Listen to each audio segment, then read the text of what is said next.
தொடர்ந்து ஒரு வசனத்தை இந்த நாளில் நாம் எடுப்போம். 1 நாளாகமம் புஸ்தகம் எல்லாரும் எடுத்துக்கொள்வோம். 4ஆம் அதிகாரத்தை திருப்பிக் கொள்வோம். 1 நாளாகமம் 4ஆம் அதிகாரம் எல்லாரும் எடுத்துக்கொள்ளுங்கள். பக்கம் 509 பழைய ஏற்பாடு 509. 4ஆம் அதிகாரம் 9, 10 வசனங்களை நாம் எல்லாரும் சேர்ந்து உற்சாகமாய் படிப்போம். 1 நாளாகமம் 509வது பக்கம் 9, 10 வசனங்களை சேர்ந்து படிப்போம். யாபேஸ்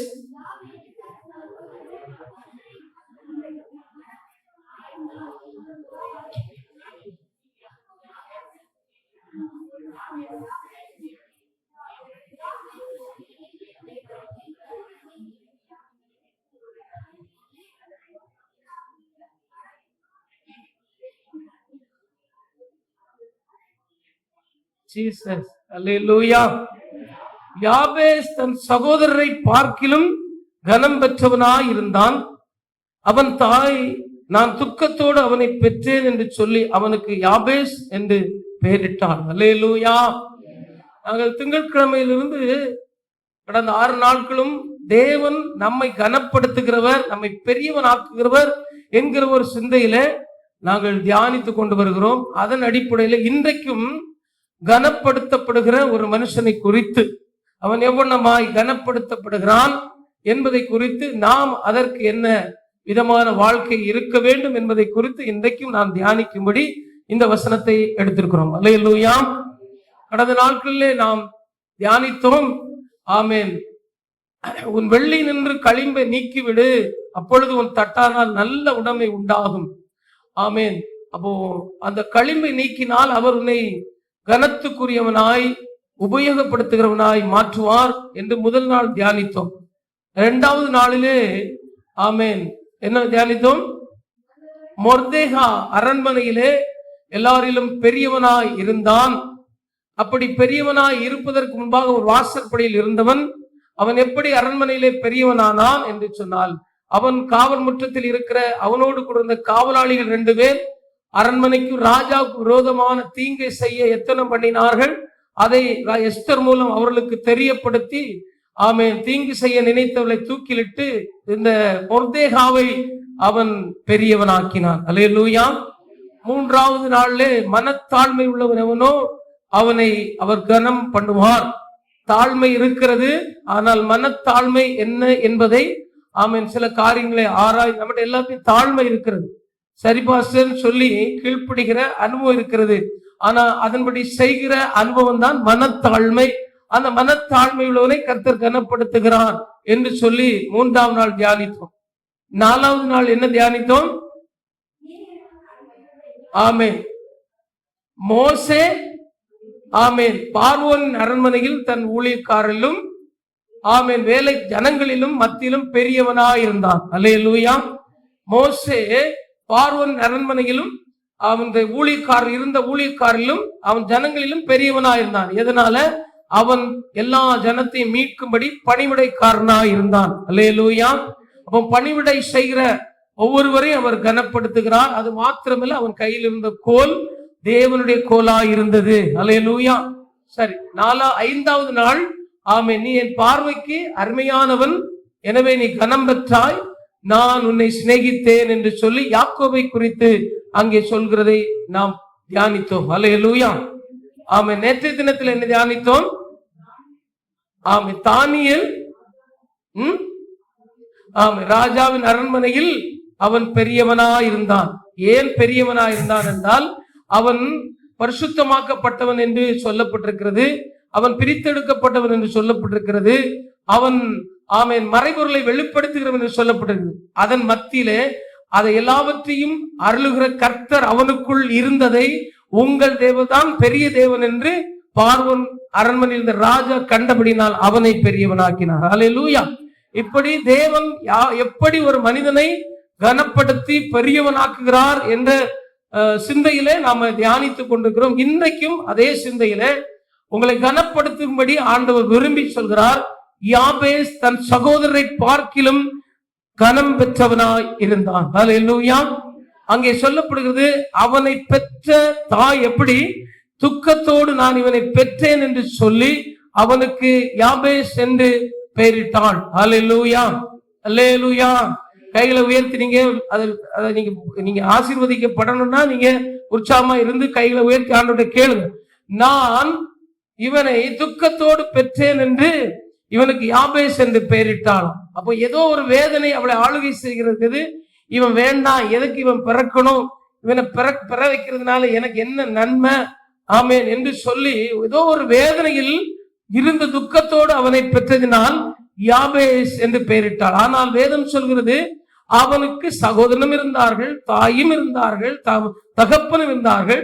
இவர்கள் மத்தியிலே துக்கத்தோடு, அதாவது தாயின் அன்பை இழந்தவன், தாய் இருந்தும் தாயின் அன்பை இழந்தவன், சகோதரர் இருந்தும் சகோதரருடைய பராமரிப்பு அற்றவன், தகப்பன் இருந்தும் தகப்பனுடைய ஆதரவு இல்லாதவன், உறவினர்கள் இருந்தும் உறவினுடைய சிநேகம் இல்லாமல் அவன் மிகுந்த துக்கத்தோடு சிறு வயதில் முதல் வளர்ந்து வருகிற காலம் வரைக்கும் அவன் நிலைமைகளை எல்லாம் பார்க்கிறான்.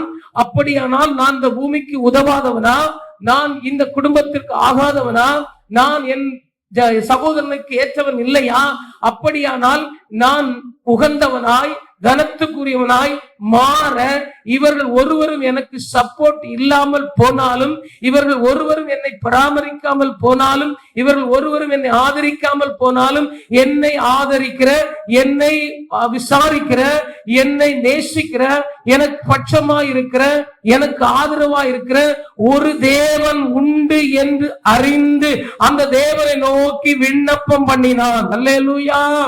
என்ன விண்ணப்பம் பண்ணினான்? 10வது வசனம் சொல்கிறது, தேவரீர் என்னை ஆசீர்வதித்து எல்லையை பெரிதாக்கி உம் கரம் என்னோடு இருந்து தீங்கி என்னை துக்கப்படுத்தாதபடி அதற்கு என்னை விலக்கி காத்தருளும் என்று வேண்டிக் கொண்டான்.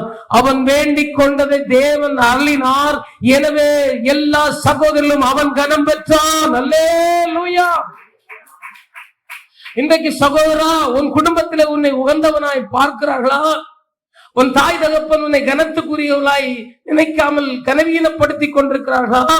உனக்கு தாய் தகப்பனிடத்தில் ஆதரவு இல்லையா, பராமரிப்பு இல்லையா, உன் சிநேகிதர்கள் பகைக்கிறார்களா? அப்படிப்பட்ட ஒரு நிலைமை துக்கத்தோடு இந்த இடத்தில் இருந்தால் யாபேசை போல உன் வாழ்க்கை மிகுந்த துக்கம் நிறைந்தது, நாம் இருப்பதிலே பிரயோஜனம் இல்லை, எனக்கு யாராலும் எந்த பலனும் இல்லை என்று நினைத்துக் கொண்டிருக்கிறாயா? இல்லை இல்லை, உன்னை கனப்படுத்துகிற கர்த்தர் ஒருவர் இருக்கிறார்.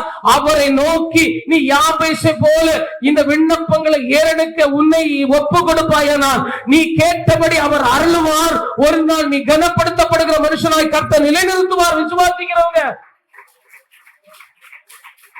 அல்லேலூயா, அல்லேலூயா, அல்லேலூயா, ஆமென். ஆதரவற்றிருக்கிறோமா? யாரு இருந்தும் எனக்கு சப்போர்ட் இல்ல பாஸ்டர் சொல்றீங்களா? நான் சொல்றேன், எனக்கு எல்லாரும் இருந்து எந்த சப்போர்ட்டும் இல்லை. என் குடும்பம் இருக்கிறது, சகோதரர்கள் இருக்கிறார்கள், பெற்றவர்கள் இருந்தார்கள், யாரும் எனக்கு ஆதரவில்லை. அல்லேலூயா.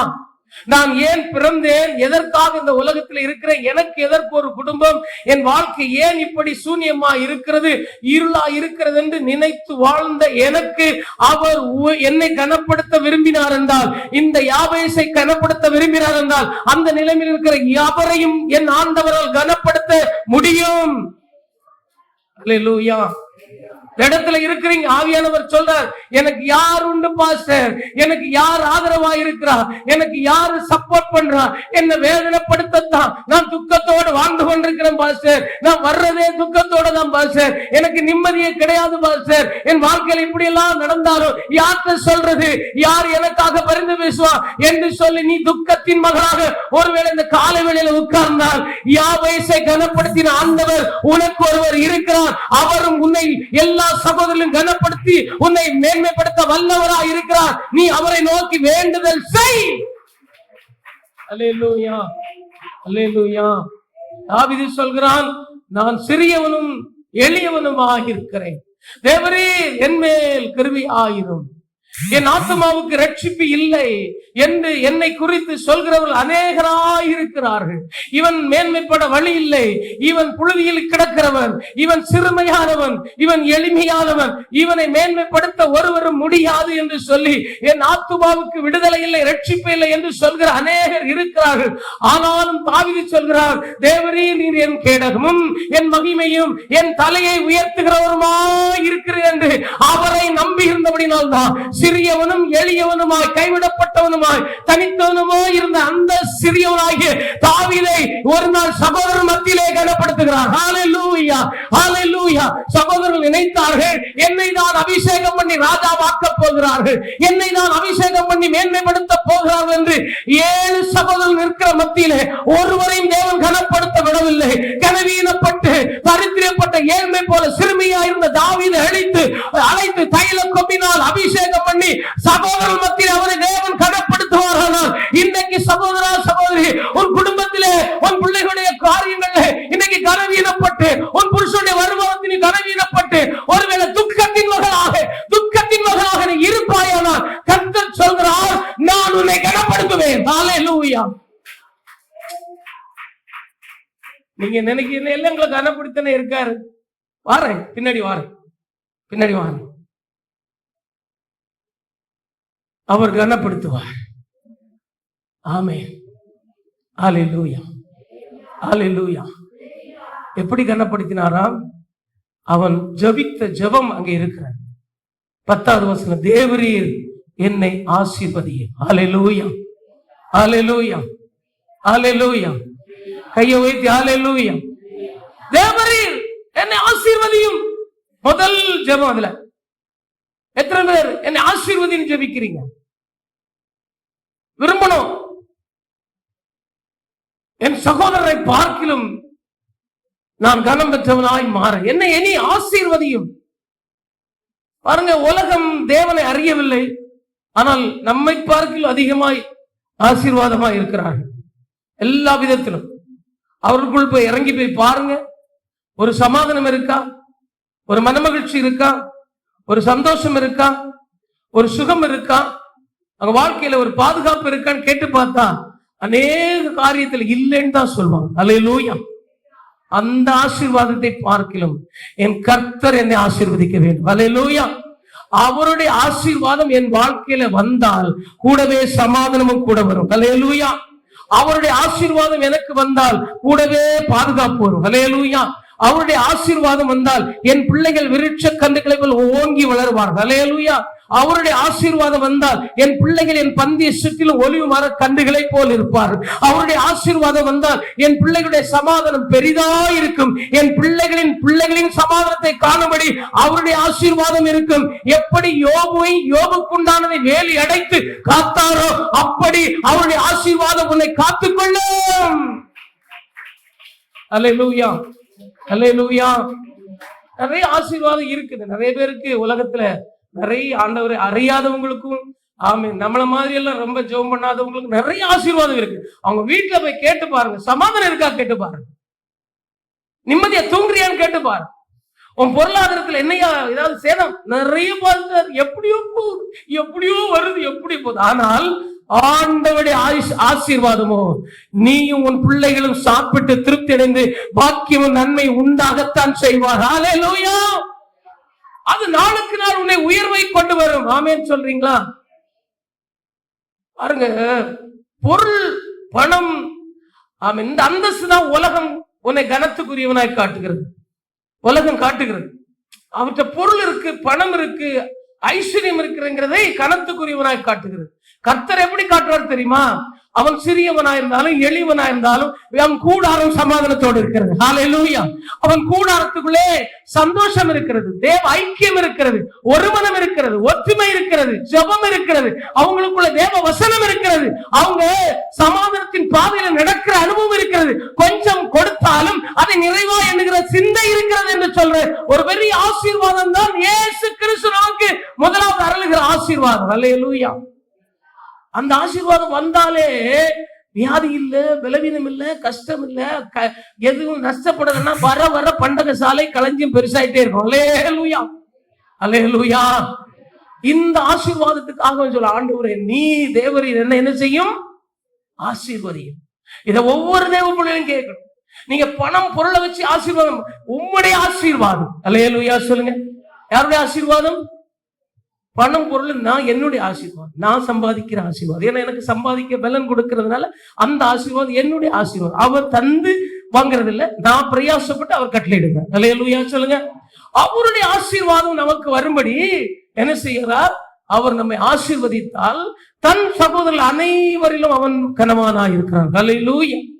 கர்த்தர் நம்மை ஆசீர்வதிக்கிற நோக்கம் என்னன்னு நீங்க நல்லா புரிந்து கொள்ளணும். ஒரு தேவ பிள்ளையை அவர் ஆசீர்வதிக்கிறது நோக்கம் ஒன்று, உங்கள் பெயரை பெருமைப்படுத்த. எத்தனை பேர் ஆமென் சொல்றீங்க? அல்லேலூயா.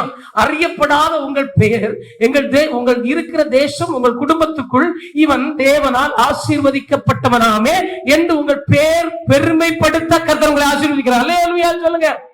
அல்லேலூயா. இப்ப இது வேணுமா வேண்டாமா? வேணுமா வேண்டாம்?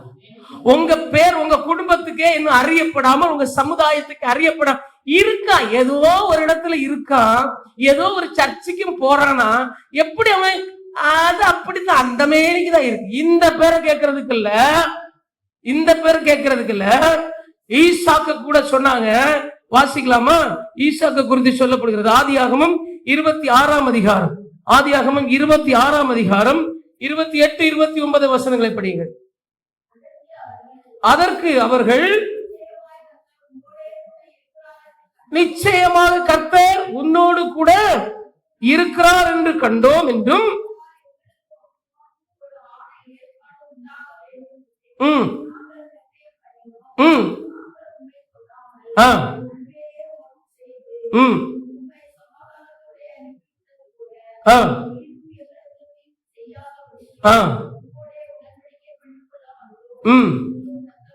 29 வருஷம், நாங்கள் உம்மை தொடாமல் உம்மோடு உடன்படிக்கை பண்ண வந்தோம். நீர் நீர் நீர் கர்த்தரால், யார சொல்றாங்க? ஈசாக்கை பார்த்து. யாரு இவங்க? எல்லாம் ஒரு நாள் இவனை துரத்தி விட்டவர்கள். அல்லேலூயா.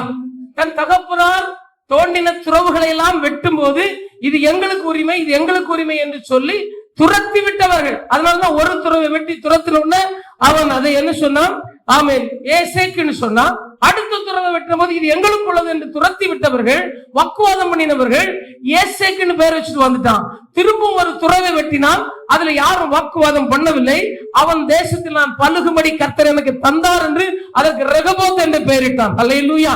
அன்றிலிருந்து தேவனுடைய ஆசீர்வாதம் அவனுக்கு உண்டாக துரத்தி விட்டவர்கள், வாக்குவாதம் பண்ணினவர்கள் சொல்கிறார்கள், நீ தேவனால் ஆசீர்வதிக்கப்பட்டவராமே. கரங்களை தட்டி உங்க பேர் மகிமைப்படணுமா, பெருமைப்படணுமா? தேவன் உங்களை ஆசீர்வதிக்க வேண்டும். அல்லேலூயா. அல்லேலூயா சொல்லுங்க. துரத்தி விட்டவங்க, பங்கன் விடா இவனை கூப்பிடக்கூடாது, விசேஷம் விடா இவனை கூப்பிடக்கூடாது, ஏன்னா இவன் நகனத்து இல்லாம நிப்பான், இவன் ஒண்ணும் கிடையாது, இவன் ஏழ்மை அப்படின்னு விரட்டி விடுவாங்க, துரத்தி விடுவாங்க. ஆனால் ஆண்டவருடைய ஆசீர்வாதம் என் சிரசில் அவர் வைப்பாரானால் அவர்கள் துரத்தி விட்டவர்களும் வாக்குவாதம் பண்ணவனும் சொல்லுவாங்க, நாங்க முன்பு துரத்தின மாதிரி இனி துரத்த வரல, உம்மோடு உடன்படிக்கை பண்ண வந்தோம். அல்லேலூயா சொல்லுங்க. உம்மோடு உடன்படிக்கை பண்ண வந்தோம். ஏன்னா தேவன் உம்மோடு கூட இருக்கிறாராமே, நீ தேவனால் ஆசீர்வதிக்கப்பட்டவராமே. அப்படியானால் உங்களுக்கு தேவன் கொடுக்கிற முதல் ஆசீர்வாதம் எதற்கு? உங்கள் பெயரை அறியப்படாத இடங்களிலே, உங்கள் குடும்பங்களை அறியப்படாத இடங்களிலே அவர் பெருமைப்படுத்துவதற்கு. அல்லேலூயா. அல்லேலூயா. அல்லேலூயா. இரண்டாவது அவர் உங்களுக்கு ஆசீர்வாதத்தை எதுக்கு கொடுக்கிறார் தெரியுமா? ஆமென், ஆமென். வாசிக்கலாமா?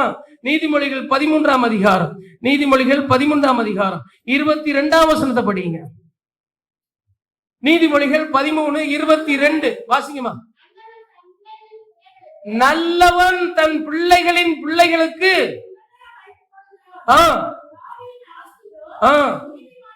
நல்லவன் தன் பிள்ளைகளுக்கு பிள்ளைகளின் பிள்ளைகளுக்கு என்ன வச்சு போறான்? சுதந்திரத்தை, ஆசீர்வாதத்தை வச்சுட்டு போறான். அல்லேலூயா. அல்லேலூயா. இரண்டாவது உங்களை ஆசீர்வதிப்புக்கு நோக்கம் என்ன தெரியுமா? நீங்க உங்க பிள்ளைகளுக்கு வச்சுட்டு போனோம். அல்லேலூயா சொல்லுங்க. அல்லேலூயா. தீர்க்க தரிசன புத்திரர், ஆமென், கடன் வாங்கி பிள்ளைகளுக்கு என்ன வச்சுட்டு போனாரு? கடனை வச்சுட்டு போனார். நான் அந்த வசனத்தை தியானிக்கும் போது அதுதான் நினைச்சேன், ஆண்டவரே நான் கொஞ்சம் வாங்கி இருக்கிறதே அதை யாருக்கும் வச்சுட்டு போக கூடாது, அதை கொடுத்து தீர்க்க என்னை ஆசீர்வதியும். அல்லேலூயா, அல்லேலூயா. என் பிள்ளைக்கு என்ன வச்சுட்டு போனா? நான் சம்பாதித்த சுதந்திரத்தை வச்சுட்டு போகணும். அல்லேலூயா சொல்லுங்க. இதை இன்னும் அருமையா பவுல் சொல்றார். 2 கொரிந்தியர் 12ஆம் அதிகாரம் 14ஆம் வசனத்தை படிங்க. 2 கொரிந்தியர் 12ஆம் அதிகாரம் 14வது வசனத்தை எடுத்து ஒரு ஆள் சத்தமா படிங்க. ஐயா பைபிளை திருப்புங்க ஐயா. ஆண்கள் பகுதியில் அப்படியே உட்கார்ந்து இருக்கீங்க ஐயா. எல்லாம் தெரிஞ்ச மாதிரி.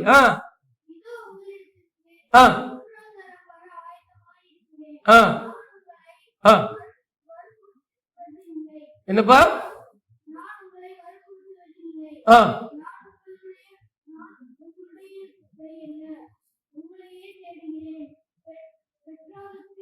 பெற்றோருக்கு பிள்ளைகள் அல்ல. என்னப்பா? பெற்றோருக்கு பிள்ளைகள் அல்ல, பிள்ளைகளுக்கு பெற்றோரே பொக்கிஷங்களை. அல்லேலூயா. என்னத்தை சேர்த்து வைக்கணுமா? பெற்றோர்களுக்கு பிள்ளைகள் சேர்க்கிறதுக்கு, படிக்க வச்சு அவன் தருவானி சேர்க்கிறதுக்கு அல்ல. சொல்லுங்க. பிள்ளைகளுக்கு பெற்றோர் பொக்கிஷங்களை இருக்கணுமா? ஆசீர்வதிக்கணுமா? ஆசீர்வதிச்சா என் பிள்ளை வேலை செஞ்சு தருவான், நான் இப்படியே வாழ்ந்துட்டு போயிருவாங்கிற அந்த சென்டிமெண்ட் அவர் சொல்லல. பிள்ளைகளுக்கு பெற்றோருக்கு பிள்ளைகள் அல்ல, பிள்ளைகளுக்கு தான் பெற்றோர் பொக்கிஷங்களை என்ன செய்யணுமா? திறந்து சொல்லுங்க. அப்ப பெற்றோர்கள் ஆசீர்வதிக்கப்பட விரும்பணும். என் கையின் பிரயாசங்கள் ஆசீர்வதிக்கப்படணும், நான் ஏறெடுக்கிற பிரயாசங்கள் ஆசீர்வதிக்கப்படணும். அது பொத்தலான அனுபவத்து போக கூடாது, அது தேவையில்லாத மனுஷனுக்கு போக கூடாது, அது அங்கே இங்கேயுமா போய் செதறி போக கூடாது. அதை சேர்த்து கொண்டு வந்து என் அம்பாரத்துல சேர்க்கணும், அது என் பிள்ளைகளுக்கு வைக்கணும். அல்லேலூயா, அல்லேலூயா. எத்தனை பேருக்கு இந்த உணர்வு இருந்தோ கடனை நீ வாங்க மாட்டோம். நான் அதை ஃபீல் பண்ணி தான் உங்ககிட்ட பேசுறேன். வாங்கிட்டேன், எப்படி கொடுக்கறதுக்கு ஆண்டவரே ஒரு வெளியே தந்துங்க, நான் வச்சுட்டு போக கூடாது. கார் பேர்ல கடன் இருக்கு, சர்ச்சு பேர்ல கடன் இருக்கு, நான் இதை வச்சுட்டு போயிடக்கூடாது. என் புள்ள தீர்க்கதரிசி புத்திர வரும் வச்சுட்டு போனவர் எங்க அப்பா வச்சுட்டு போயிட்டானே அப்படி நீ அழுதுடக்கூடாது. நான் என் பிள்ளைகளுக்கு என்ன சேர்த்து வைக்கணும்? சொல்லுங்க, சொல்லுங்க. ஆசீர்வாதத்தை. அப்ப நான் என்ன செய்யணும்? ஆண்டவரே என்னை நீர் என்ன செய்யும்? என் தொழில் என்ன செய்யும்? என் வேலை என்ன செய்யும்? ஆசீர்வதியும். இந்த ஆசீர்வாதம் உம்முடைய கரத்திலிருந்து எனக்கு வரட்டும். அதை நான் சாப்பிட்டு திருப்தி அடைஞ்சு நான் மீதம் எடுத்து கர்த்தருக்கு கொடுத்து கொடுத்து கொடுத்து என் பிள்ளைகளுக்கு சேர்த்து வைக்க போறேன். அல்லேலூயா. வேதம் சொல்கிறது, ஆதியாகமம் புத்தகம் 24ஆம் அதிகாரம், ஆதியாகமம் புத்தகம் 24ஆம் அதிகாரம் 35 36 வசனத்தை படிங்க, டக்குனு படிங்க. ஆதியாகமம் 24 35 36. கர்த்தர் என் எஜமானை மிகவும் ஆசீர்வதித்திருக்கிறார். அவர் எப்படி இருக்கிறார்? சீமானாய் இருக்கிறார். கர்த்தர் அவருக்கு ஆடு மாடுகளையும் வெள்ளியையும் பொன்னையும் வேலைக்காரரையும் ஒட்டகங்களையும் கழுதைகளையும் கொடுத்திருக்கிறார். என் எஜமானுடைய மனைவியாகிய சாராள் முதிர் வயதான போது என் எஜமானுக்கு ஒரு குமாரனை பெற்றாள். அவர் தமக்கு உண்டான யாவையும் அவனுக்கு கொடுத்திருக்கிறார். கரங்களை தட்டி ஆண்டவருக்கு நன்றி செலுத்துங்க. ஹல்லேலூயா. ஐயா, பெற்றோராகிய நான் என் பிள்ளைக்கு இந்த பூமியில சம்பாதிச்சத பொக்கிஷமா கொடுக்கணும்னா இப்பவே என்னை அவர் ஆசீர்வதிக்கணும். அல்லேலூயா சொல்லுங்க. அதை யாபேசு கேட்டிருக்கிறான். அப்ப முதலாவது உங்களை ஆசீர்வதிப்பதற்கு காரணம் உங்கள் பேரை அறியப்படாத குடும்பங்கள்ல ஜனங்களுக்குள்ள பெருமைப்படுத்த. அல்லேலூயா. இரண்டாவது உங்களை ஆசீர்வதிப்பதற்கு நோக்கம் உங்க காலத்துக்கு அப்புறம் உங்க பிள்ளைகளுக்கு வைத்து போக. மூன்றாவது உங்களை ஆசீர்வதிப்பதற்கு மார்க் எழுதின சுவிசேஷம், எல்லாரும் எழுதி போய் மார்க் 14ஆம் அதிகாரத்தை திருப்புங்க. மார்க் 14ஆம் அதிகாரம். ஆமே, சீக்கிரம் மார்க் 14 3 வசனங்களை வாசிக்க பார்ப்போம். மார்க் 14.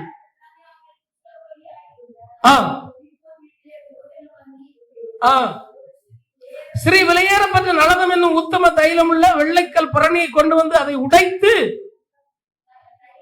அவர் சிரசின் மேல் ஊற்றினால் அப்பொழுது சிலர் தங்களுக்குள்ள விசனம் அடைந்து விற்று தரித்திரருக்கு கிரயத்துக்கு தரித்திரருக்கு கொடுக்கலாம் என்று சொல்லி அவளை குறித்து முறுமுறுத்தார்கள். இயேசுவோ அவளை நோக்கி, அவளை விட்டு விடுங்கள், அவள் ஏன் தொந்தரவு படுத்துகிறீர்கள், என்னிடத்தில் நற்கிரியை செய்திருக்கிறாள். ஹல்லேலூயா. உங்களுடைய ஆசீர்வாதத்தை கர்த்தருக்கு உடைத்து ஊற்றுகிற நற்கிரியை செய்வதற்கு கர்த்தர் உங்களை ஆசீர்வதிக்கிறார். ஹல்லேலூயா. ஏற்ற வேளையிலே உங்களுக்கு உண்டான நன்மைகளை, ஆசீர்வாதங்களை அவருடைய சமூகத்திலே கொடுப்பதற்கு, நற்கிரியை செய்து பழகுவதற்கு அவர் உங்களை ஆசீர்வதித்திருக்கிறார். ஹல்லேலூயா. ஹல்லேலூயா சொல்லுங்க. ஏற்ற காலத்திலே கொடுக்கணும் உங்களுடைய ஆசீர்வாதத்தை. யாருக்கு? ஆண்டவருக்கு, அவருடைய சமூகத்துக்கு கொடுக்கணும். ஏற்ற காலம் ஒன்று இருக்கிறது. ஏற்ற வேளை வந்தபோது அவள் உடைத்து ஊற்றினாளாம். ஹல்லேலூயா. அதுல கொஞ்சம் எனக்கு இருக்கட்டுன்னு உடைத்து ஊற்றினாள். எல்லாரும் சொல்லி முறுமுறுக்கிறார், இவ்வளத்தையும் கொண்டு அங்க கொண்டு கொட்டணுமா? விசனம் அடைந்தார்களாம். ஆனா ஆண்டவர் சொல்றாரு, அவளை ஏன் தொந்தரவு பண்றீங்க, அவள் நற்கிரியை செய்திருக்கிறாள். அப்ப நீங்க ஆண்டவருக்காக விசனம் அடையாதபடி உங்களுக்கு உண்டானதை உடைத்து உடைத்து கண்ணீரை மட்டும் ஊத்திட்டு ஆசீர்வாதத்தை வாங்கிட்டு டாட்டா காட்டுற அனுபவம் இல்ல. கண்ணீரை ஊத்தி வாங்கின பிறகு ஆண்டவர் தந்ததை மனதார ஏற்ற வேளையில உடைத்து கொடுக்கிற, ஊற்றுகிற அந்த அனுபவம் நற்கிரியை செய்வது. ஹல்லேலூயா. அதற்குத்தான் உங்களை என்னை ஆசீர்வதித்தார். ஆமென். ஹல்லேலூயா சொல்லுங்க. அதுல அந்த வசனத்துல நீங்க வாசிக்கும் போது அவர் என்ன சொல்றாரு பாருங்க. ஆமென், ஆமென், ஆமென். 8ஆம் வசனத்தை படிச்சு பாருங்க. இவள் தன்னால் இயன்றதை செய்தாள். ஹல்லேலூயா சொல்லுங்க. தேவன் உங்களை ஆசீர்வதிக்கும் போது நீங்கள் அவருக்கு கொடுக்கிற அந்த உடைத்து உண்மையாய் கொடுக்கிற அந்த அனுபவம், அவர் சொல்றாரு இயன்றதை செய்தாள். ஹல்லேலூயா. அப்புறம் அதே இடத்துல சொல்றாரு, ஆமென், என் சரீரத்தில் தைலம் பூச முந்திக் கொண்டாள். அப்போ தேவனுடைய பிள்ளைகளா இருக்கிற நாம் நற்கிரியை, எபேசியர் 2:10 சொல்கிறது, நற்கிரியை செய்கிறதற்கு நாம் கிறிஸ்து இயேசுவுக்குள் சுசிக்கப்பட்டு தேவனுடைய செய்கையா இருக்கிறோமா? ஹல்லேலூயா. நற்கிரியை செய்வதற்கு கிறிஸ்து இயேசுவுக்குள் நாம் சிருஷ்டிக்கப்பட்டு தேவனுடைய செய்கைகளா இருக்கிறோம் என்று எபேசியர் 2:10 சொல்கிறது. அப்படியானால் தேவன் என்னை ஆசீர்வதிப்பது, நான் பெருமைப்பட, என் பிள்ளைகளுக்கு வைத்து போக ஏற்ற சமயத்திலே முந்தி அவருக்கு நான் நற்கிரியை செய்ய. அல்லேலூயா. அல்லேலூயா சொல்லுங்க. நான் 4வது உங்களை ஆசீர்வதிக்கிற நோக்கம் என்னன்னா, நீங்க ஆசீர்வதிக்கப்பட உங்க மனம் எப்படி கர்த்தருக்காக கொடுக்கிறது என்பதை பார்க்க. அல்லேலூயா சொல்லுங்க. அல்லேலூயா. அவர் நம்மகிட்ட வாங்கி அவருக்கு பெரிய பில்டிங் போடுறதுக்கு அல்ல, நான் கொடுக்கிறதை எவ்வளவு மன ரம்மியமாய் கொடுக்கிறாய் என்பதை பார்க்க. அல்லேலூயா. அல்லேலூயா. நம்ம வசனத்தை என்ன சொல்றோம்? 2 கொரிந்தியர் நம்ம வாசிக்கிற வசனம் 2 கொரிந்தியர் 6ஆம் அதிகாரம் 19, 16, 17 படிங்க. 6, 7. 2 கொரிந்தியர் 9ஆம் அதிகாரம் 2 கொரிந்தியர் 9, 6, 7 நம்ம எப்படி படிக்கிறோம் பாருங்க. என்னம்மா? சிறுக விதைக்கிறவன், முதல் வசனத்துல அவர் என்ன சொல்றாரு? சிறுக விதைக்கிறவன் சிறுக அறுப்பான், பெருக விதைக்கிறவன் பெருக அறுப்பான். அவனவன் நல்ல கிழங்க. அது 4 பகுதி இருக்கு. விசனமாயும் அல்ல, கட்டாயமாலும் அல்ல, தன் மனதில் நியமித்தபடி கொடுக்க கடவன், உற்சாகமாய் கொடுக்கிறவனிடத்தில் தேவன். 4 பகுதி இருக்கு பாருங்க. நீங்க விதைக்கிறதுக்கு தக்கதான் உங்களுக்கு அறுவடைங்கிறார். நீ விசனமா சிறுக விதைச்சா அதுக்கு ஏற்ற பலன். விசனம்னா இப்படி கோபத்துல, சங்கடத்துல இப்படி கிள்ளி கொடுக்கு இல்லையா? விசனமா இருந்தா, இப்ப உங்ககிட்ட ஒரு ஆள் ஒரு கப்பு சீனி கொடுங்கன்னா நீங்க எப்படி கொடுப்பீங்க? சந்தோஷமா இருந்தா எப்படி கொடுப்பீங்க? விசனமாயும் கட்டாயமா இருந்தா எப்படி கொடுப்பீங்க? லேடிஸுங்களுக்கெல்லாம் தெரியும். வந்துட்டா ஒரு கப்பு, இவளுக்கு ஒரு கப்பு கொடுத்தா திரும்பி கொஞ்சம் தான் இருக்கு, காகப்பு போல. அதான் விசனம். கட்டாயம்னா வந்துட்டாலே ஒரு கப்புக்கு அரை கப்பாவது கொடுத்துரு. அப்புறம் உங்கள் மனதில் நியமித்தபடி, அப்படின்னா இவ்வளவுதான் கொடுப்பேன், வந்து கேட்டாலும் இவ்வளவுதான் கொடுப்பேன், தீர்மானம் பண்ணுங்க. உற்சாகமே கொடுக்கறது எப்படின்னா, இருக்கிறத அப்படி வாங்கி இப்படி கொடுக்கறது. அல்லேலூயா சொல்லுங்க. அல்லேலூயா சொல்லுங்க. உற்சாகமாய் கொடுத்தா நல்லா புரிஞ்சுங்க. உற்சாகமாய் கொடுக்கிறவன். எப்படி? தனக்கு உண்டானதுல உற்சாகமாய் எவன் கொடுக்கிறானோ அவன் எண்ண மாட்டான், அவன் கடினப்பட மாட்டான், விசனப்பட மாட்டான். இப்படி அள்ளி கொடுக்கும் போது தசம பாகத்தை மேல தாண்டிடும். அல்லேலூயா சொல்லுங்க.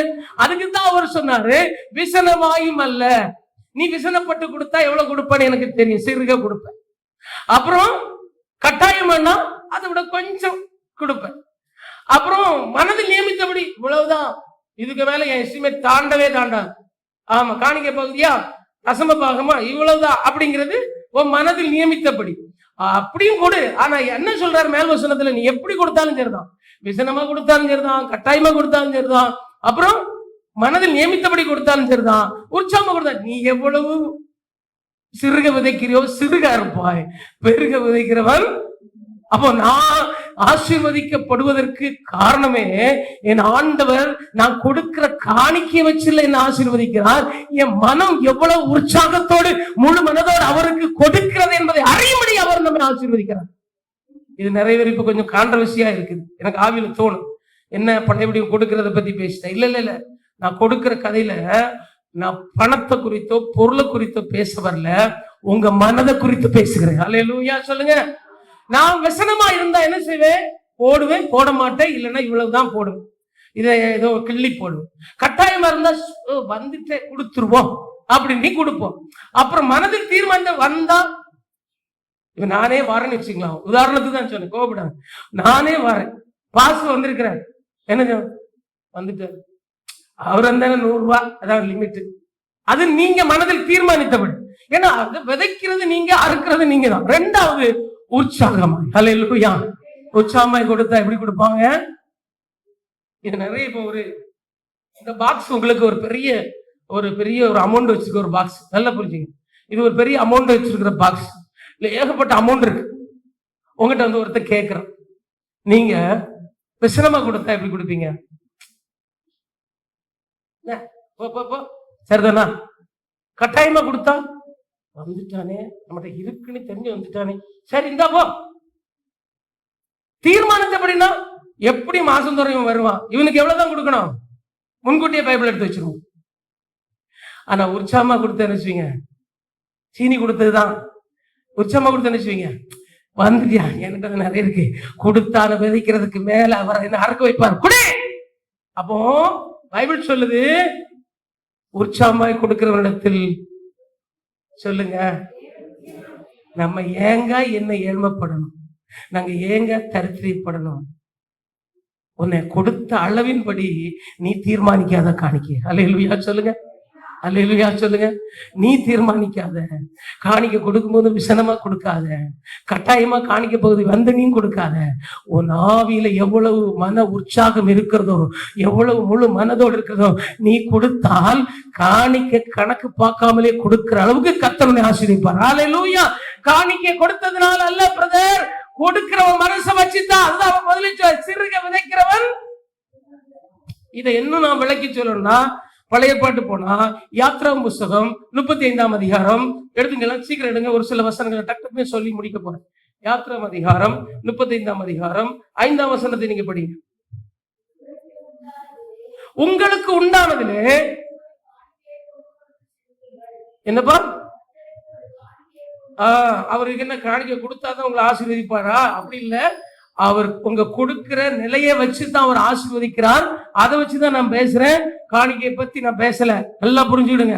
கிள்ளி கொடுக்குறீங்களோ, அள்ளி கொடுக்குறீங்களோ, மன தீர்மானத்தின்படி கொடுக்குறீங்களோ, கட்டாயமா கொடுங்க, அதெல்லாம் நான் பேச வரல. எவ்வளவுக்கு எவ்வளவு நீங்க உற்சாகமாய் கொடுக்குறீங்க, கொடுக்கணும் அப்படிங்கறதெல்லாம் இந்த வேதம். அவர் தான் சொல்றாரு, உங்களுக்கு உண்டானதில் கர்த்தருக்கு ஒரு காணிக்கையை கொண்டு வந்து செலுத்துங்கள், மனம் உள்ளவன் எவனோ அவன் அதை கொண்டு வரட்டும் அப்படின்னு ஒரு ஸ்டேட்மெண்ட் கொடுத்தார் மோசேக்கு. எதுக்கு கொடுக்கிறார் கவனிங்க, பைபிளுக்கு அப்புறம் பாருங்க என்ன சொன்னாரு.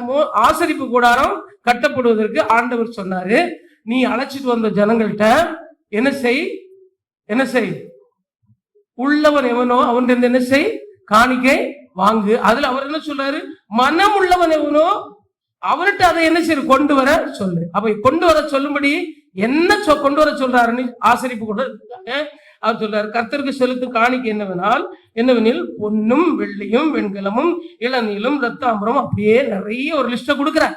இதெல்லாம் கொண்டு வர சொல்லுன்னு மோசேட்ட ஆண்டவர் சொல்லி ஜனங்கிட்ட சொல்றாங்க. எகிப்திலிருந்து வந்த ஜனங்கள், அடிமைப்படுத்தனத்திலிருந்து வந்த ஜனங்கள் எப்படி இதெல்லாம் கொடுப்பாங்க அப்படின்னு ஆண்டவருக்கு தெரியுமா தெரியாதா? சரி சொல்லுங்க.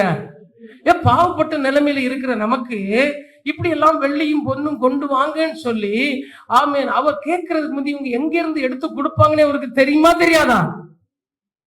சத்தமா சொல்ல மாட்டேங்கிறீங்களே. நான் கொடுக்காம நீ கொடுக்க முடியாதுன்னு அவருக்கு தெரியுமா தெரியாதா? பாருங்க எப்படி கொடுக்க சொல்ற, எதை வச்சு கொடுக்க சொல்றாருன்னா, நீங்க யாத்திராகமம் 12ஆம் அதிகாரத்துக்கு வாங்க. யாத்திராகமம் 12ஆம் அதிகாரம் 35, 36 வசனத்தை படிங்க. யாத்திராகமம் 12, 35, 36 படிங்க. மோசே சொல்லி இருந்தபடி என்னமா, ஜனங்கள் எகிப்தியரிடத்தில் வெள்ளியுடைமைகளையும் பொன்னுடைமைகளையும் வஸ்திரங்களையும் கேட்டார்கள்.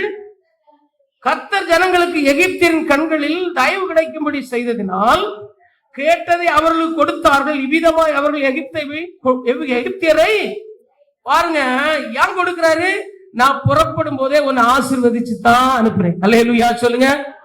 எகிப்துல இருக்கிற எல்லா பொக்கிஷங்களையும், வெள்ளியும் பொன்னையும் தங்கத்தையும் எல்லாத்தையும் கேளு, அதை அவங்க கொடுப்பாங்க, இவங்க கொள்ளையிட்டு வருவாங்கன்னு சொன்ன அந்த தேவன் தான் சொல்றாரு, ஏற்கனவே நான் அவங்ககிட்ட நிறைய கொடுத்துட்டேன். அல்லேலூயா சொல்லுங்க.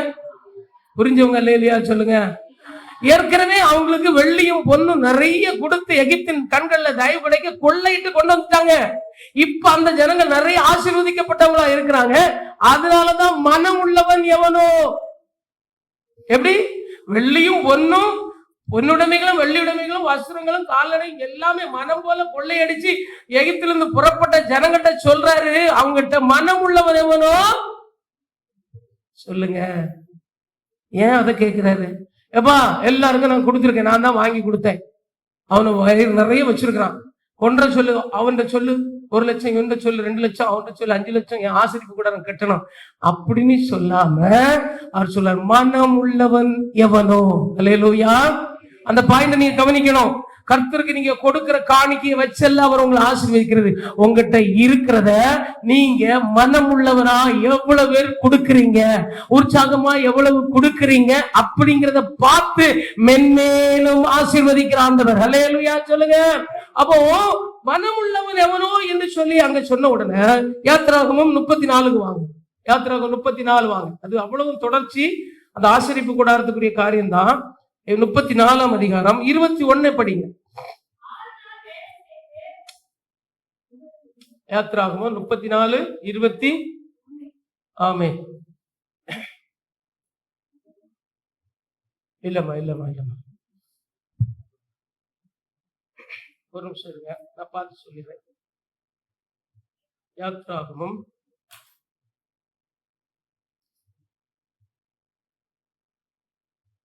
30 அதுல இருக்கும்.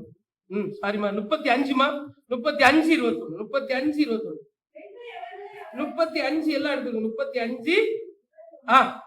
பின்பு எவர்களை அவர்கள் இருதயம் எழுப்பி எவர்களை அவர்கள் ஆவி உற்சாகப்படுத்தினதோ அவர்கள் எல்லோரும் ஆசரிப்பு கூடாரத்தின் வேலைக்கும் அதன் சகல ஊழியத்திற்கும் பரிசுத்த வஸ்திரங்களும் ஏற்றவைகளை கர்த்தருக்காக காணிக்கை. 2வது அடுத்த வசனம், மனப்பூர்வமுள்ள ஸ்திரீ புருஷர் யாவரும் அஸ்தடங்கள், காதணிகள், மோதிரங்கள், ஆரங்கள் முதலான சகலவித பொன்னான ஆபரணங்களை கொண்டு வந்தார்கள். அப்புறம் 29 செய்யப்படும்படி கர்த்தர் மோசேயை கொண்டு கற்பித்த வேலைக்குரிய யாவையும் கொண்டு வர இஸ்ரவேல் புத்திரர் தங்களுக்குள் இருதயத்தில் உற்சாகம் அடைந்து ஸ்ரீ புருஷர் யாவரும் கர்த்தருக்கு காணிக்கையை பிரைஸ் எல்லாம் அல்லேலூயா சொல்லுங்க. காணிக்கையை கொண்டு வர சொல்லிட்டு சொல்றாரு, நீ விசனமாயும் அல்ல கட்டாயமாயும் அல்ல, மனதில் தீர்மானத்தபடி நீ எவ்வளவு விதைக்கிறியோ அவ்வளவு அறுப்பாப்பா, உற்சாகத்தோடு நீ கொடுத்தால் அதற்கேற்ற பலன். கொரிந்தியர் அவர் பவுல் சொல்றார், இங்கே மோசேக்கு கர்த்தர் சொல்லி கொடுத்தது மனம் உள்ளவன் எவனோ. அல்லேலூயா. எதுக்கு என் மனதை பார்க்கிறாரு? நான் ஆசீர்வதிக்கப்பட்டத நான் கர்த்தருக்கு கொடுத்தா என் மனநிலையை பார்க்கிறவர் என்னும் என்னை ஆசீர்வதித்து அமுக்கி குலுக்கி சரிந்து விழும்படி என்ன செய்வார்? ஆசீர்வதிப்பார். மனநிலை உங்களுக்கு இருக்காங்கிறதுக்கு பார்க்கறதுதான் மனம் உள்ளவன் எவனோன்னாரு. அப்போ அந்த வார்த்தையா மோசே சொன்ன போது அங்க 3 காரியம். யாருடைய உள்ளத்தை எல்லாம் எழுப்பி அவங்க ஆவி உற்சாகம் கொண்டதோ, யாரெல்லாம் மனப்பூர்வமா வந்தாங்களோ அவ்வளவு பேர் என்ன செய்திருக்கிறார்கள்? சொல்லுங்கப்பா. காணிக்கை. அப்போ ஆண்டவர் ஆசீர்வதித்ததுக்கு நோக்கம் என்ன? அவங்க ஏற்கனவே பொன்னும் பொருளும் கொடுத்து அவளை ஆசீர்வதித்த நோக்கம் என்ன? நீ எந்த மனநிலையில ஆசீர்வதிச்ச எனக்கு கொண்டு கொடுக்கிறாய் என்பதை என் தேவன் அறிய. அதனாலதான் காணிக்கைப்பட்டியின் அருகில் இருந்த இயேசு எல்லாரையும் பார்க்கிறாரு. ஒரு ஏழை விதவையும் பார்க்கிறாரு. அம்மையன் எல்லாரையும் பார்த்து சொல்றாரு, இவர்கள் எல்லாரும் தங்கள் பரிபூர்ணத்திலிருந்து கொஞ்சம் போட்டாங்க, ஆனால் இவளோ தன் மனப்பூர்வமாய் உற்சாகம் இதனால் தனக்கு உண்டானதை போட்டால் இவளே அதிகமாய். காணிக்கை பத்தி பேசினா சைலண்ட் ஆயிடுறீங்க பாத்தீங்களா? ஆசீர்வதிக்கப்படுவது அதுக்குதான் காரணம். நான் ஆசீர்வதிக்கப்பட்டு போடுவதற்கு, என் பேரை பெருமைப்படுத்துவதற்கும், என் பிள்ளைகளுக்கு வைத்து போகிறதற்கும், நற்கிரியை செய்கிறதற்கும், நான் எவ்வளவு ஆசீர்வதிக்கப்பட்டாலும் ஏழ்மையில் இருந்த என்னை ஆண்டவர் ஆசீர்வதிக்க நான் அவருக்கு முழு மனதோடு முழு உற்சாகத்தோடு ஆமென் ஆமென் தேவனுக்கு மனப்பூர்வமாய் நான் விதைக்கிறவனாய் இருக்கிறேனா என்று என் இருதயத்தை ஆராய்ந்து அறிந்து அதை நீ உணர்ந்து கொள்ளும்படிக்குத்தான் கர்த்தர் உங்களை ஆசீர்வதிக்கிறார். அவர் வாங்கி அவர் கோட்டையை கட்டுவதற்கு அல்ல. அல்லேலூயா, அல்லேலூயா சொல்லுங்க. பைபிள் சொல்லுது 36ஆம் அதிகாரம் ஆமென் 5-6 வசனத்தை நீங்க படிச்சீங்கன்னா, மோசேயை நோக்கி கர்த்தர் செய்யும்படி கற்பித்த வேலைக்கு வேண்டியதற்கு அதிகமான பொருட்களை ஜனங்கள் கொண்டு வருகிறார்கள் என்று ஆசாரியர் சொன்னாங்க. அப்பொழுது மோசே, இனி புருஷர்களாவது ஸ்திரீகளாவது பரிசுத்த ஸ்தலத்துக்கு என்று காணிக்கையும் ஒரு வேலைக்கு செய்ய வேண்டாம் என்று பாளையம் கூறும்படி கட்டளையிட்டான். இவ்விதமாய் ஜனங்கள் கொண்டு வருவது நிறுத்தப்பட்டது. அல்லேலூயா. கர்த்தர் சொல்வார் இந்த பாளையம் நிரம்புறது அளவுக்கு நீங்க போட்டுட்டீங்க. அல்லேலூயா, அல்லேலூயா, அல்லேலூயா. என் வீடு பாழாய் கிடக்கிறது, உன் காணிக்கையும் தசம பாகங்களையும் என் பாளையத்துல கொண்டு வந்து நிரப்பு, அப்பொழுது நான் உன்னை ஆசீர்வதிப்பதுனா என்று பார்த்து பாருன்னு சொல்லி ஆகாயில சொல்றாரு இல்லையா? அதுதான் இந்த வசனம். இப்போ போட்டதெல்லாம் அவங்க மன நிறைவா உற்சாகத்துல போட்டதுனால இப்ப வேலை எல்லாம் முடிஞ்சு மிகுதியா இருக்குதுன்னு சொன்ன உடனே அவர் சொல்றாரு, என் பாளையம் இங்க ஃபுல்லாயிட்டு மீதம் இருக்கு, இனி நீங்க போடாதீங்க. அல்லேலூயா. எதை வச்சு சொன்னாரு? அவரவர் கொடுக்கிற மன நிலையை வச்சுதான் கர்த்தர் சொன்னார். அல்லேலூயா. அப்படியே நான் தேவன் என்னை ஆசீர்வதிப்பதற்கு நோக்கம் என்ன? இடித்து பெரிதாக்கி கட்டி களஞ்சியத்தில் சேர்த்து மதிகடனேன்னு சொல்லி என்னை ராத்திரியில் எடுத்துக் கொள்வதற்கல்ல. முதலாவது என் பெருமைப்பட, என் பிள்ளைகளுக்கு வைத்து போக, நான் கர்த்தருக்காக நற்கிரிகளை செய்ய, நான் ஆசீர்வதிக்கப்பட, என் தேவனுக்கு உற்சாக மிகுதினால் ஆவி என்னில் என்ன ஏவுகிறதோ யார்த்தையும் நான் கன்ஃபர்மேஷன் பண்ணவே மாட்டேன். இவ்வளவு செய்யுமா, இதை கொடுமா, அதை கொடுமா, இல்ல என் ஆவியில ஏவிட்டு இருக்கு. நான் கர்த்தருக்காக மனப்பூர்வமாய். அல்லேலூயா. அப்படிப்பட்ட ஒரு அனுபவம் உங்ககிட்ட இருக்கிறதா பார்க்கிறதுதான் கர்த்தர் நம்மை ஆசீர்வதிக்கிறார். அல்லேலூயா. அதை பெற்றுக்கொண்டு அவன் ஆசீர்வதிப்பு கூடாரத்தை கட்டுகிறான். பரலோக ராஜ்யம் கட்டப்படணும், தேவனுடைய ஊழியம் மகிமையா நடக்கணும், தேவனுடைய ஊழியத்தின் கிளை சபைகள் உயர்படுத்தப்படணும்னா நான் கொடுக்கிறத வச்சு அல்ல, உன் மனப்பூர்வத்தை வச்சு கொடுக்க வச்சு உன்னை மென்மேலும் ஆசீர்வதிப்பதற்கு. அல்லேலூயா. அவன் அதனால்தான் சொல்றான், தேவரீர் என்ன செய்யுங்க, ஆசீர்வதிங்க. இரண்டாவது அவன் என்ன சொல்லி வேண்டுதல் செய்கிறான்? அந்த அதிகாரத்துல 1 நாளாகமத்தில் நம்ம படிக்கும் போது இரண்டாவது என்ன சொல்லி அவன் ஜெபிக்கிறான்னா, தேவரீர் என் எல்லைகளை என்ன செய்யும், பெரிதாக்கும். அல்லேலூயா, அல்லேலூயா சொல்லுங்க. நீங்க சின்ன வேலை நடத்திட்டு வேலை செய்யலாம், சின்ன தொழில், இதுவே போதனை இருக்காதீங்க. எப்படி? சின்ன வீட்டுலதான் இருக்கிற, இதுவே போதனை இருக்காதீங்க. அவன் கேட்கிறான், எல்லைகளை என்ன செய்யும். எத்தனை பேருக்கு எல்லை பெருசாகணும்? 2 பேர் படுத்தா 3வது ஆள் வந்தா படுக்க முடியாத வீட்டுக்குள்ள நம்ம இருக்கிறோம் இல்லையா? அப்படிதானே? ஆமா, சின்ன தொழில பண்ணிட்டு ஒரு சின்ன ஒரு இதை வச்சுட்டே கதையை ஓட்டி இருக்கோம். அவர் சொல்ற எல்லைகளை பெரிதாக்கும். அல்லேலூயா சொல்லுங்க. எல்லைகள் பெரிதாகணும். யாக்கோபே, நீ எப்படிப்பட்டவன் தெரியுமா? பரவி பாய்கிற நதியை போலவன். அல்லேலூயா. பரவி பாய்கிற நதியை போன்றவன் நீ. உனக்கு ஒரு எல்லை இதுதான். திருவிக்க நகருக்குள்ள இவ்வளவுலதான், இதுலதான் ஒரு வீடு, இதுதான் ஒரு கடை, இதுதான் சோறு, இதுதான் சாப்பாடு, இப்படியே படுத்துக்கிட்டு இப்படி ஆராய்ச்சி இல்ல. எல்லையை பெரிதாக்க நீங்க அவன் ஜெபம் பண்றான். அல்லேலூயா சொல்லுங்க. அல்லேலூயா சத்தமா சொல்லுங்க. ஆபிரகாமை பார்த்து சொல்றாரு. ஆதியாகமம் 13:17 சொல்றாரு, பாருங்க, நீ வடக்கையும் தெற்கையும் நோக்கி பார். வாசிங்கப்பா, ஆதியாகமம் 13:17 படிங்க சீக்கிரம்.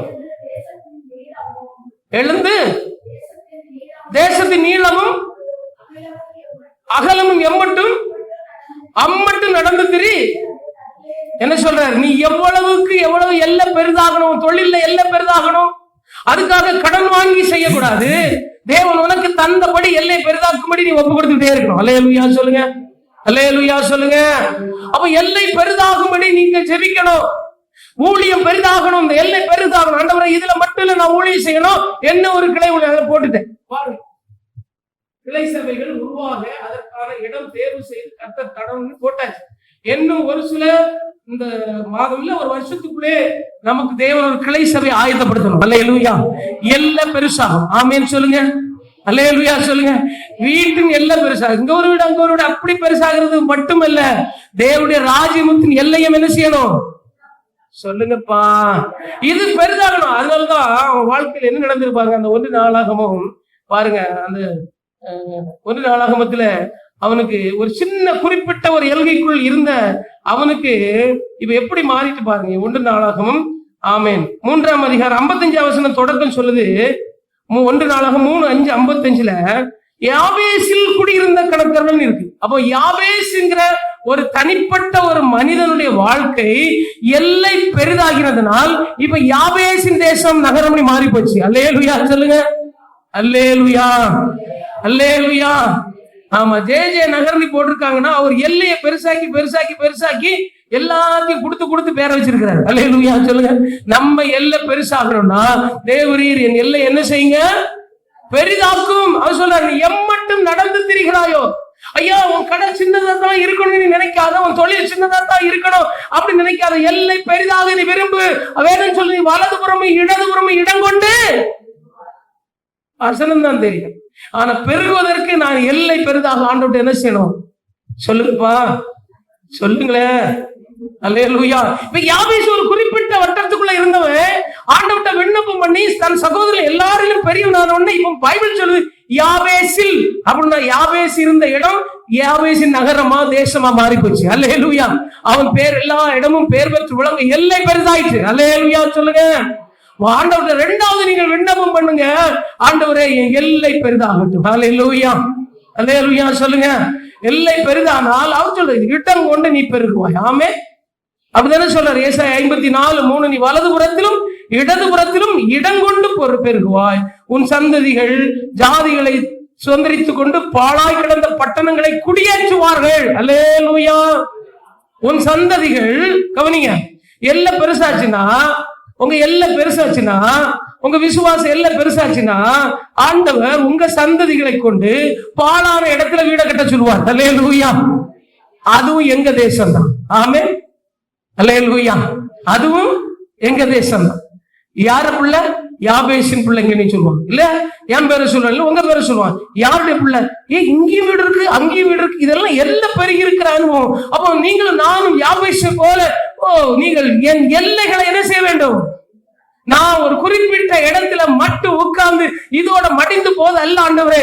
என் வாழ்க்கையில என் எல்லைகள், வியாபாரத்தின் எல்லைகள், ஊழியத்தின் எல்லைகள் எல்லாம் பெரிதாக வேண்டும் என்று நீங்க வாஞ்சித்த இடத்துல விரும்புங்க. பைபிள் சொல்லுது யாபேஸ் கேட்டதை கர்த்தர் அருளினார். அல்லேலூயா. உங்களுக்கு எனக்கு அவர் அருளுவார் என்று வேதம் சொல்கிறது. அல்லேலூயா. அடுத்தபடியாக அவன் வேண்டியது என்ன? உம் கரம் என்னோடு இருந்து. அல்லேலூயா சொல்லுங்க. யாருக்கு கரம் நம்மோடு கூட இருக்கணும்? நம்மை படைத்த, நம்மை சிருஷ்டித்த கர்த்தருடைய கரம் இருக்கணும். அல்லேலூயா. யாரு கரம் உங்க மேல இருக்குதோ இல்லையோ, கர்த்தர் கரம் இருக்கணும். ஆமென், அல்லேலூயா. எதற்கு? அந்த கர்த்தர் கரம் உங்க மேல இருந்துச்சுன்னா பைபிள் சொல்கிறது. ஆமென், ஆமென், ஆமென். ஒரு வசனத்தை இப்படி வாசியுங்கள். 108ஆம் சங்கீதம் 15ஆம் வசனத்தை நீங்க படிச்சு பாருங்க. ஒரு ஆள் எஸ்ரா 8:31 எடுத்து படிங்க. சங்கீதம் 108:15 இல்லையா? என்னப்பா? அப்ப 107:15 தேவரீர் நாங்கள் உம்மாலே பராக்கிரமம் செய்வோம், அப்படி ஒரு வசனம் இருக்கா இல்லையா? அதுவும் இல்லையா? இல்லையாப்பா?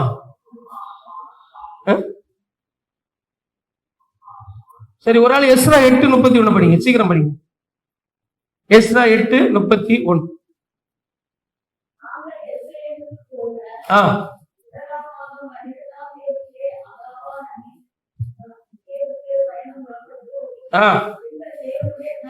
எங்கள் தேவனுடைய கரம்.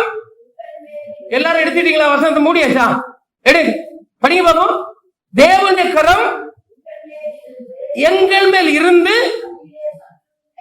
வழியிலே சத்ருவின்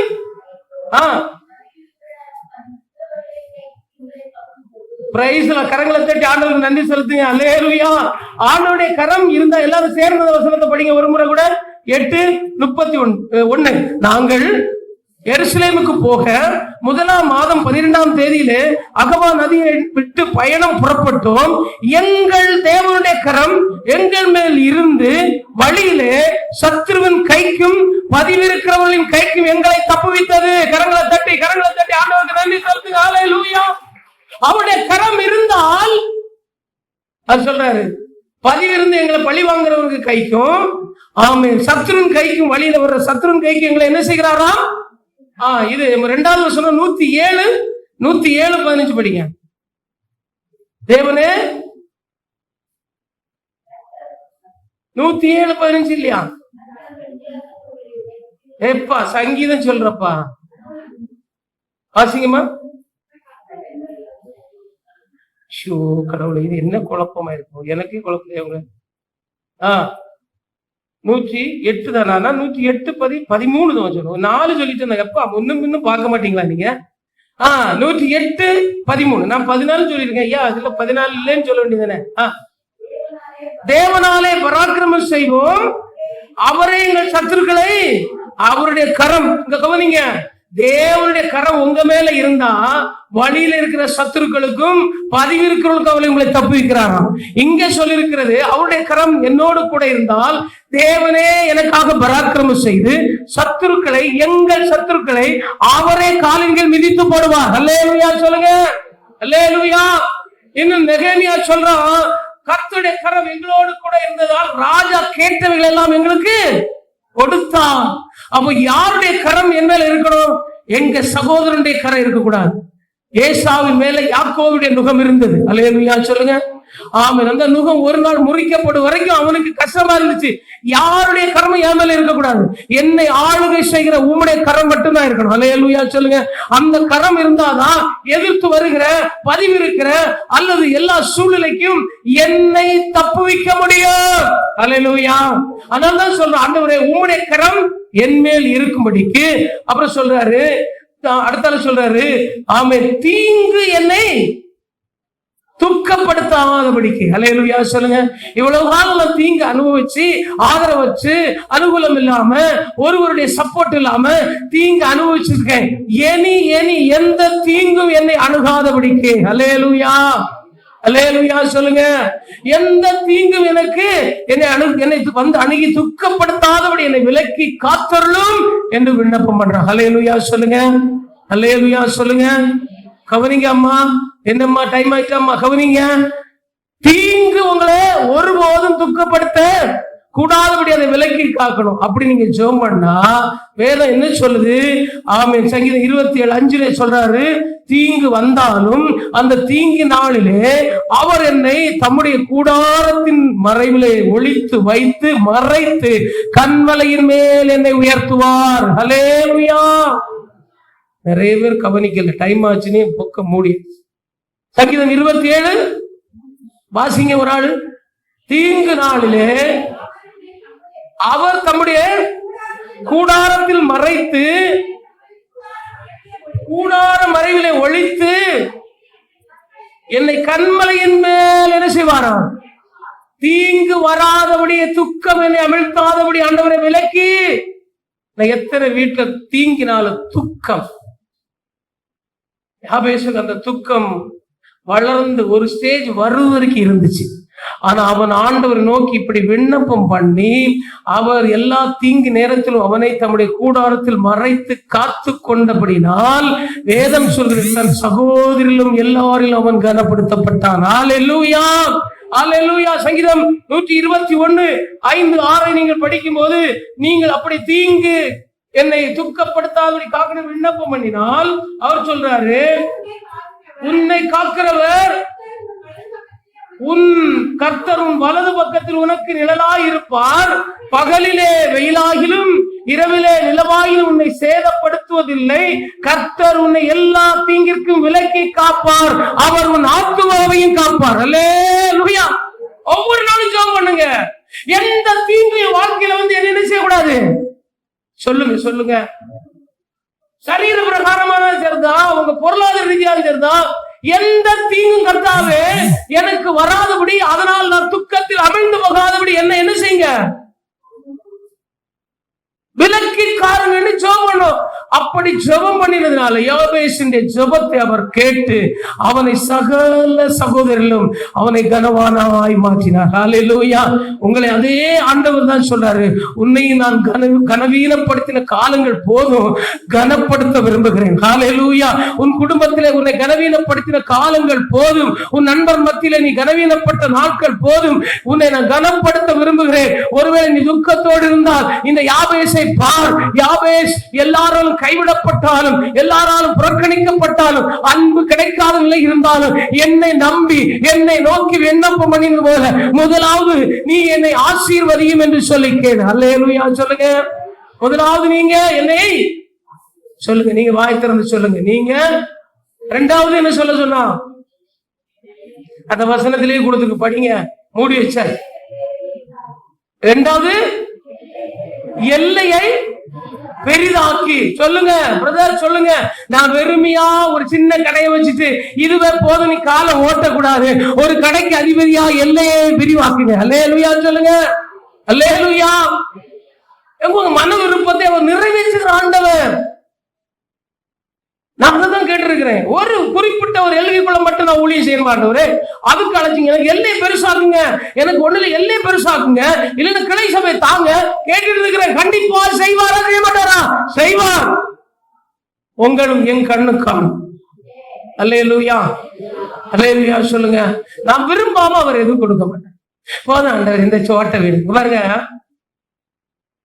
நம்ம விரும்புறது, ஒரு மனுஷன் போய் என்ன செய்ய முடிக்க போற, ஒரு மனுஷன் போய் பழைய கார் கடையில நின்னா, எப்படி பழைய கார் கடையில நின்று நம்ம இருக்கிற பட்ஜெட்டுக்கு ஒரு கார் வாங்கணும்னு நினைச்சான்.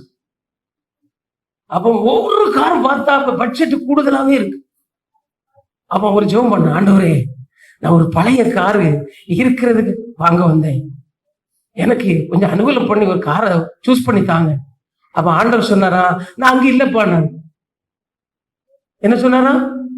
நாங்க ஏன் ஆண்டவர் எப்படி சொல்றீங்க? நானே பிரயாணம் பண்ண ஒருவரும் கட்டப்படாத கழுதையை கேட்டு வாங்கினவன், உனக்கு நான் ஏன் பழைய கழுதையை தரணும்? புரிஞ்சா? புரிஞ்சவங்க மட்டும் கரங்களை தட்டுங்க. அல்லேலூயா. அல்லேலூயா. அல்லேலூயா. என்ன சொன்னாரு? நாங்க இல்ல. நான் எங்க இல்ல? ஹலோ கவனிங்க சார், எல்லாருக்கும் தான் சார். நாங்க இல்ல. ஏன் ஆண்டவர் இல்ல? நான் பிரயாணம் பண்ணுவதுக்கே ஒருவரும் ஏறிராத கட்டப்பட்ட கழுதை அவுத்து கொண்டு வான்னு சொன்னேன். உனக்கு பழைய கழுதையை தருவேனா? அல்லேலூயா. அல்லேலூயா. அல்லேலூயா. நம்ம என்ன நினைக்கிறோம்? இந்த வண்டியை மாத்தி இன்னொரு ஓட்ட வண்டி வாங்கும். இல்ல, நீ புதுசு விரும்பினா ஒருவரும் ஏறிராத வாங்குறவனுக்கு கிடைக்கும். ஆமீன் சொல்ல மாட்டீங்களே. ஒருவரும் ஏறிராத, இயேசு தெளிவா சொன்னாரா, நானே புதுசா ஒருவரை ஏறிராத கழுதை அதை அவுத்துட்டு வந்து எனக்கு கேட்டா எஜமானுக்கு வேணும்னு சொல்லி சொன்னாரு. அப்புறம் எப்படி நான் பழச உனக்கு தர விடுவேன்? நீ நேர புது கடைக்கு வா. அல்லேலூயா. அல்லேலூயா. அல்லேலூயா. ஒரு ஆள் நினைக்குது புதுசா வாங்கினா வீட்லயே நிம்மதி இல்லையா பாஸ்டர், அது நம்ம கொலஸ்ட்ரால் வாங்கினதை மெயின்டைன் பண்ண நமக்கு தெரியலன்னு நம்ம கொலஸ்ட்ரால் வேலை செய்யுது. அவர் புதுசை தந்துக்கிட்டு வாங்க திராணி தந்தவர், அதை ஓட்ட திராணி தந்தவர், அதை தீர்க்க திராணி தருவாரா தர மாட்டாரா? சொல்லுங்க. அல்லேலூயா. நீங்க என்ன நினைக்கிறீங்க பாஸ்டர் எல்லாம் வாங்கினதெல்லாம் பேச? இல்ல, நான் வசனத்தை சொன்ன அவரே புதுசா ஒருவரும் ஏறி இராத கழுதையை கேட்டு அதை அவுத்துட்டு வா, யாரும் கேட்டா யாருக்கு வேணும்? இது ஆண்டவருக்கு வேணும்னு சொன்னா நான் ஏன் பழைய கடையில போய் பழைய காரில் போய் பழைய இடத்துல போய் எனக்கு ஒரு பழசு பார்க்கணும் நிக்கிறேன்னு அவர் சொல்றாரு. அப்ப உங்க விருப்பம் எப்படி இருக்குன்னா எல்லையை பெரிதாக்கும். சொல்லுங்க, எல்லையை. ஆமா, புதுசா தாரும். அல்லேலூயா சொல்லுங்க. புதுசா தாரும், பெஸ்டா தாரும். அப்படி நீங்க கேட்டீங்கன்னா உங்க விருப்பத்தின்படி கேட்டறலவா நீங்க சகல சகோதரியும் நீங்கள் கனவானாய் இருப்பீர்கள். அல்லேலூயா. அப்படிப்பட்ட கிருபை வேணும்னு சொல்றவங்க மட்டும் முழங்கால் போட்டு ஆண்டவரை கேளுங்க. ஆண்டவரே, இந்த யாபேஸ் துக்கத்தின் மகனா இருந்தும் அவன் விண்ணப்பத்தை கேட்டு அவனை ஆசீர்வதித்து அவன் எல்கைகளை யாபேஸ் என்று தேசமாகும்படி பெருக பண்ணி, ஆமேன், அவனுக்கு எந்த தீங்கு வராதபடி அவனை விலக்கி காத்து, ஆமேன் ஆமேன் ஆமேன் ஆமேன், அவனை நீங்க ஆசீர்வதித்தது போல என்னையும் ஆசீர்வதிங்க. எத்தனை பேருக்கு இந்த ஆசீர்வாதம் வேணும்னு சொல்லுங்க. முடிக்க போறேன். எத்தனை பேருக்கு இந்த ஆசீர்வாதம் வேணும்? நீ விசுவாசத்தோடு வாஞ்சையோடு விருப்பத்தோடு நீங்க கேட்டால் தேவனாகிய கர்த்தர் யாபேசுக்கு அருளினவர் இந்த திருச்சபையின் ஜனங்களாகிய உங்களுக்கும் அவர் அழுவார். நீங்கள் இப்பொழுது கனவீனப்படுத்தப்பட்டிருக்கலாம், உங்கள் சமுதாயத்திலே உங்கள் குடும்பத்திலே நீங்கள் புறக்கணிக்கப்பட்டிருந்திருக்கலாம். ஆனால் உங்கள் எல்லா சமுதாயத்திலும் சகோதரர்கள் மத்தியிலும் தேவனாகிய கர்த்தர் உங்கள் விண்ணப்பத்தை கேட்டு உங்களை கனப்படுத்த தேகிற தேவனா இருக்கிறபடினா, ஆண்டவரே எனக்கு இந்த ஜெபத்தை எனக்கு ஜெபிக்க கிருபை தாரும். ஆண்டவரே எனக்கு இப்படிப்பட்ட ஒரு ஜெபத்தை ஜெபிக்க கிருபை தாரும். ஜெபத்தை கேட்டீரையா, ஜெயத்தை தந்தீரையா, ஜெபத்தை கேட்டீரையா, ஜெயத்தை தந்தீரையா, பாவம் அணுகாமலே பாதுகாத்து வந்தீரையா. சொல்லுங்க, ஒரு பாவம் அணுகாமலே பாதுகாத்து வந்தீரையா. கோடி கோடி நன்றி டடி. சொல்லுங்க, கோடி கோடி நன்றி டடி, கோடி கோடி நன்றி டடி. நன்றி பலி, நன்றி பலி, நல்லவரே உமக்குத்தான் எப்போதும் ஆனந்தமே, என் அப்பாவும் திருப்பாதமே. சொல்லுங்க, யாபேசை போல. எல்லாரும் வாயை திறந்து ஒரு விஷயம் சொல்றீங்களா? யாபேசை போல சொல்லுங்களேன். யாபேசை போல எங்க சொந்தங்களுக்குள்ள சத்தமா நீங்க சொல்லணும். எங்க சொந்தங்களுக்குள்ள, எங்க சகோதரருக்குள்ள எங்களை கனப்படுத்தும்படி சொல்லுங்க. சத்தமா சொல்லுங்க, கனப்படுத்தும்படி தேவரீர் எங்களை ஆசீர்வதித்து, தேவரீர் எங்களை ஆசீர்வதித்து எங்கள் எல்லைகளை பெரிதாக்கி, எங்கள் எல்லைகளை பெரிதாக்கி, ஆமேன், உமது கரம் என்னோடு இருந்து எந்த தீங்குக்கும் என்னை துக்கப்படுத்தாதபடி என்னை ஆசீர்வதியும், என்னை ஆசீர்வதியும். கர்த்தர் உங்கள் விண்ணப்பத்தை கேட்டருளி யாபேசை தன் சகோதரர்கள் மத்தியிலே எல்லாரின் மத்தியிலும் அவரை கனப்படுத்தினது போல அதை விரும்புகிற யாவரை அவர் கனப்படுத்தி ஆசீர்வதிக்கிறார். அப்படியே கரங்களை தட்டி ஆண்டவரே நன்றி நன்றி நன்றி நன்றி. என் ஆத்துமாவே கர்த்தரை ஸ்தோத்திரி, என் முழுமே அவருடைய பரிசுத்த நாமத்தை ஸ்தோத்திரி. என் ஆத்துமாவே கர்த்தரை ஸ்தோத்திரி. கர்த்தர் செய்த சகல உபகாரங்களை மறவாதே. ஆமென். ஹல்லேலூயா, ஹல்லேலூயா.